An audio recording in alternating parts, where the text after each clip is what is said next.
The US and Iran have carried out tit-for-tat strikes, effectively breaching their ceasefire. Iranian state media says Tehran retaliated by striking US targets in the Middle East after the US military launched attacks on Iran.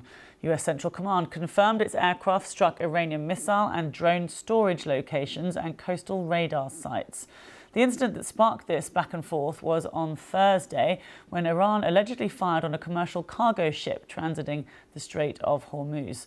The US condemned the attack as a ceasefire violation. US Vice President J.D. Vance, posting on X, said Iran signed a ceasefire agreement. We have honoured it. If they have disagreements about how the MOU, or Memorandum of Understanding, is being applied, they can pick up the phone. But violence will be met with violence. Our North America correspondent Hugh Griffith sent this update from Washington. US Central Command announced that it had carried out these strikes on Iranian drone and missile storage facilities and on a coastal radar base. Now, it says that it was a powerful response to a commercial vessel being hit in the Strait of Hormuz yesterday, claiming that Iran had clearly violated the ceasefire and that it was a way of the US ensuring that the Memorandum of Understanding signed just over a week ago between the two countries was being fully imposed and obeyed locally.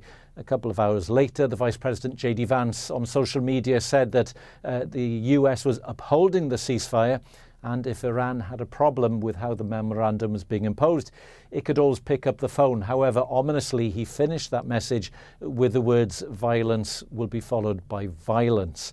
Now, his words were prophetic in one way, because a couple of hours later there were reports emerging that Iran had struck back, trying to target locations where there are US bases. There are no details yet of exactly what that means, the scale of it, or the exact locations involved, but it does create the risk of the ceasefire being breached on both sides and the situation escalating. That said, arguably, it's probably not in either side's interest to see this return to an all-out war situation where we were 4 months ago. We know that here in the US, the Iran war has become unpopular with the public and also politically, with some Republicans turning against Donald Trump.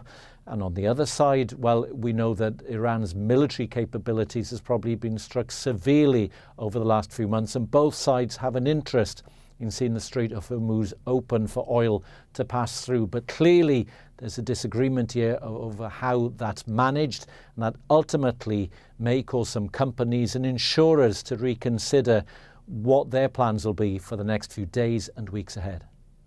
Hugh Griffith there. Well, Arman Mahmoudian is a Middle East analyst at the University of South Florida. Here's his take on the significance of the latest developments in the region. I think it is significant in terms of, being the first exchange of the fire after the Memorandum of Understanding being implemented.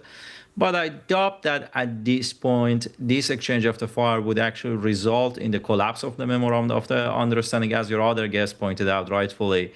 Both parties are very vastly invested and interested in concluding this matter without any war, with a diplomatical settlement.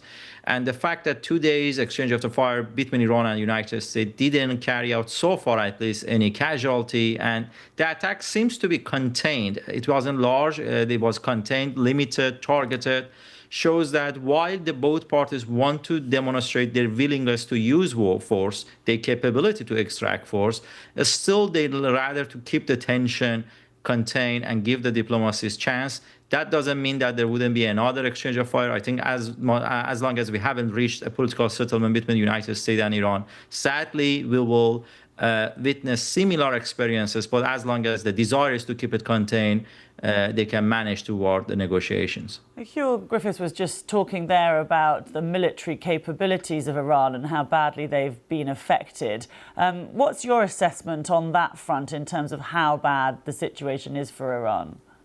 It's very, militarily speaking, the Iranians have been badly degraded. And to be frank, if Iran didn't have this leverage over the Strait of the Hormuz, and it would have a very hard time to resist against America, wants to push back, to extract concessions.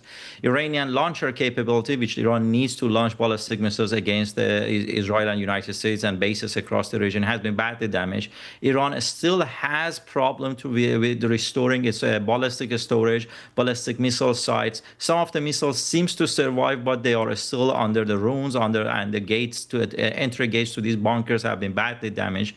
Iran's chain of command still needs time to settle. We do know that the highest echelon of the Iran's IRGC and also army have been killed in the first stage of the war. New commanders still need time to get familiar with the planning, with the rest of their organization and body of the troops. So military speaking, Iran has badly been damaged. And this is the leverage over the Strait of Hormuz that keep them going and keep them, to have some leverage in the negotiation. And I think that's one of the reasons that Iran is very keen to do such a maneuver, such as earlier yesterday, an attacks against the cargoes, to demonstrate to America that it's willing to use this leverage and not letting the Strait of Hormuz to be completely reopened, because reopening of the Strait of Hormuz prior to the end of the political settlement would make Iran actually much weaker and give Iran much lower hand. In the absence of the Strait of Hormuz, they will not have much of options to make the Americans to make concessions to the Iranians or reduce the Americans' demands for the Iranians' compromise.